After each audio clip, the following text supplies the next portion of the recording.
Bizarre Brain Comics.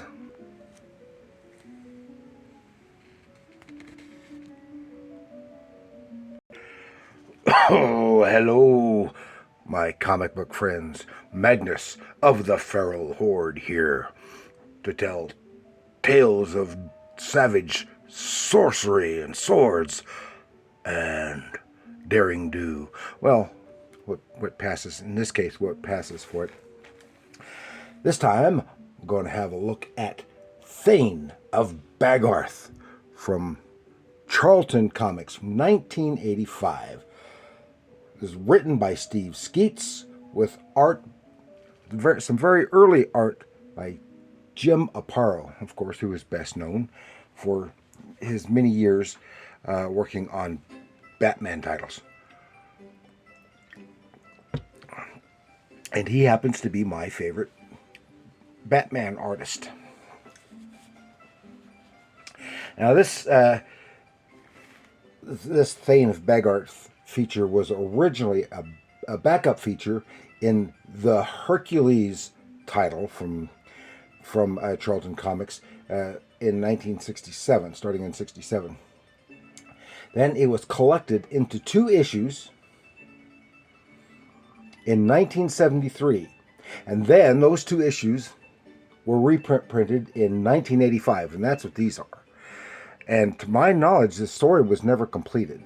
The story is about Hrothalak, who is the Thane of Bagarth in the time of Beowulf, king of the Geats. And it is the way the captions and dialogue is written is kind of stilted and awkward, and trying to imitate an old-fashioned epic, almost Shakespearean manner of speaking, which makes it difficult to read. Now, these 2 issues is 24 and 25, and those were the only 2 issues. It was actually prior to that was a different title. I don't remember what it was. And then when they reprinted it completely with those same issue numbers. And it does end on a cliffhanger. And as I said, to the best of my knowledge, the story was never completed.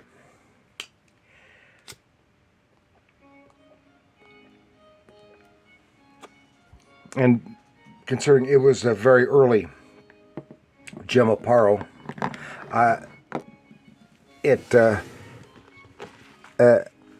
it was very it was pretty well drawn, but the story is lacking. So it's told in 4 parts, and then each issue also has a backup feature. So I'll try to go through it fairly quickly. This is an old Jim Aparo cover, and I think this was new for the time. Rudy Nebris cover on the 2nd issue, which is a cool cover, has nothing to do with the contents. There is a Thane of Bagarth. It says, "It is written that upon the passing of Herdred, son of Higelac, the kingdom of the Geats devolved unto the much-praised son of Ecthau, Beowulf, proud warrior and prosperous hero. And soon thereupon the noble and generous Beowulf gave great tracts of land to those most loyal thanes who fought beside him at Herod when he slew the monstrous Grendel." And that is the way the whole thing is written. But that tells you, it's a nice lettering or type style there. I don't know if that was done by hand or typeset. And this splash page introducing the character, it looks nice. It looks like it's intended to be kind of a Prince Valiant type thing, kind of like Viking Prince, but it's not. And it's the whole story begins with on the border of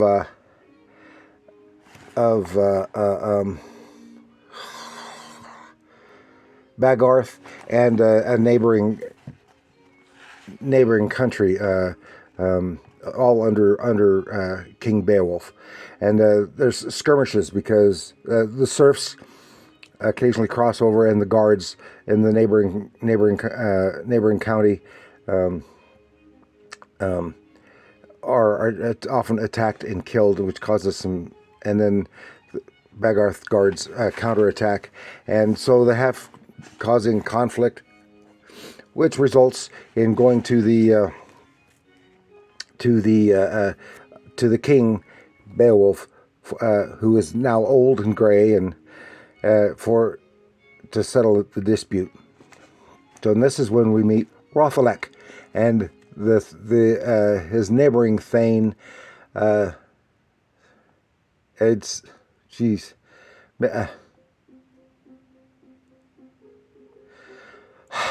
I can't remember his name. These names are difficult. Anyway, tries to, and the whole feud had begun because Rothelek, as a child, had been promised to the daughter of what's his name, Garmsio. That's his name, Garmsio, and when he came to the Thanen, he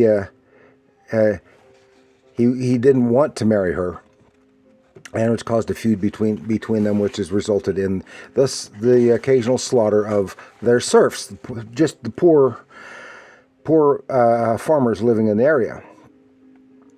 Well, they have accusation and counter accusation, and so they need to find.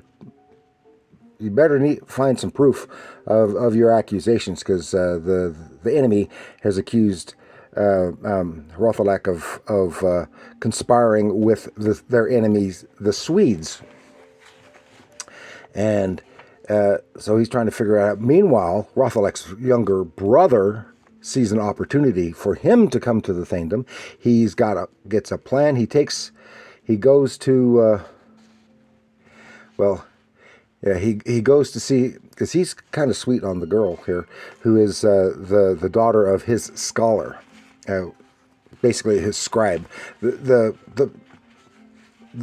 only person in his in his employ who can read and write.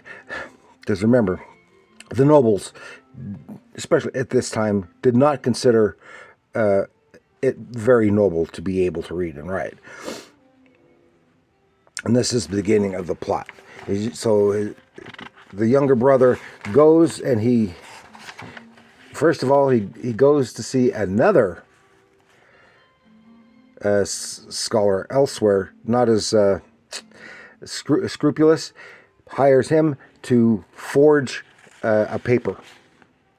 Then he goes to this witch who gives him a potion that will put his brother Rothelek to sleep.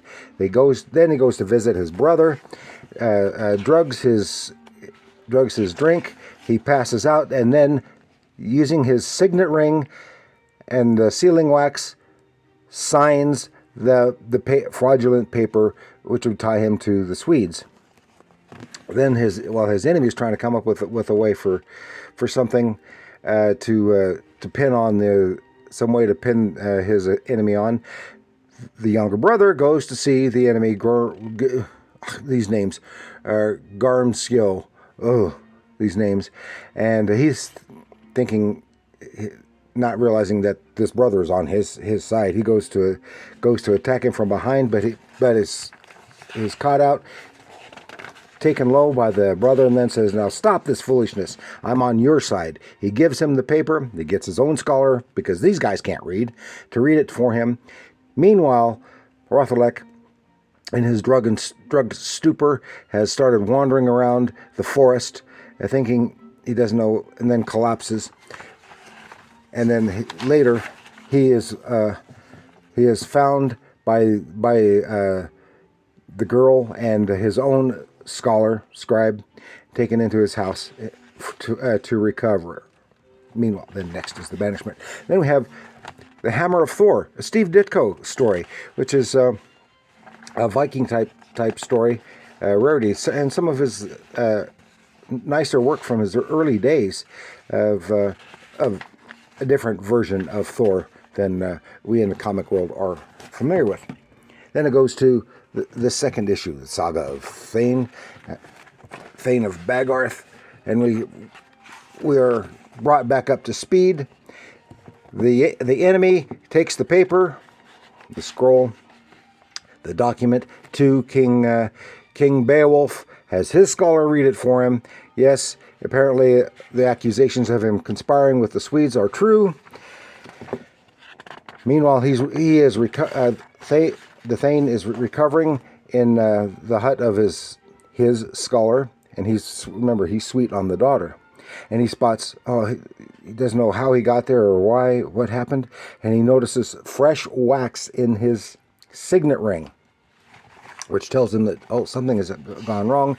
The girl's father has gone to the castle to bring his lieutenants, but he goes outside. He starts heading to the castle, and he's picked up by the king's guards, taken to Beowulf. Confronts him with the accusation and the evidence. He is branded a traitor. His signet ring is taken from him, and he is banished. So he is riding away, and he then encounters some Swedes who attack him, but he is taken low, and he is pressed into slavery with the Swedes. That's a real nice splash page there with the galley. Now here, from my understanding, the Vikings did not operate this way. Of course, they had lots of slaves, but I think someone had been watching Ben-Hur, because he was taking a slave put as an oar slave in a galley. It's not the way the Viking longships were operated.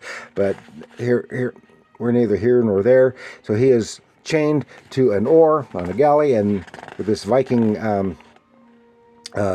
Viking Jarl and they're off to has heard of the new lands to the west, and they're heading off across the North Atlantic to eventually come to either Iceland, Greenland, or Vinland, which is North America.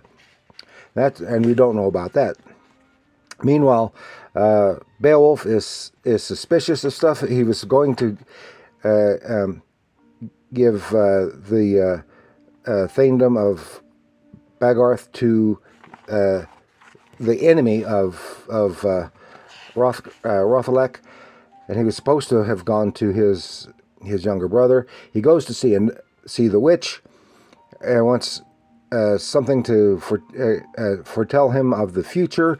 He takes the potion, and he hallucinates because it's a drug, and he is seeing Rothalek's brother leading his armies in battle against Beowulf's enemies, and he's being praised as a great warrior, and he wonders what's going on. Meanwhile, and so he's trying to decide whether he should give him the Thanedom or not. Meanwhile, Rothalek is chained to the galley oar. Then it says, next, the battle lost. But that is the last that I have seen of Thane.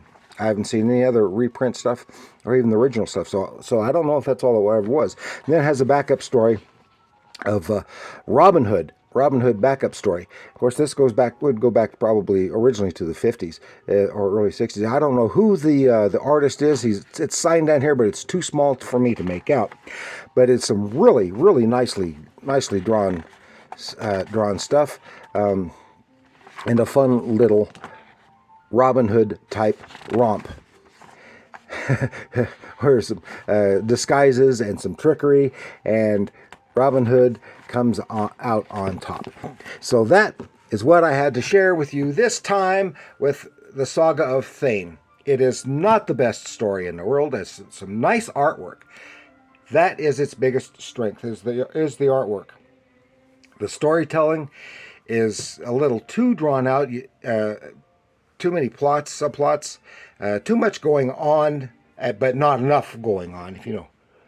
know what I mean. There's very little action involved, and it is a little more like in some regards, like a Viking. Not epic. I can't right now. Sagas. Couldn't think of the word. Anyway, that's it. Let me know what you think of the Thane of Bagarth. And please like, share, subscribe. Leave your comments down below about Thane of Bagarth. And remember, comics are art.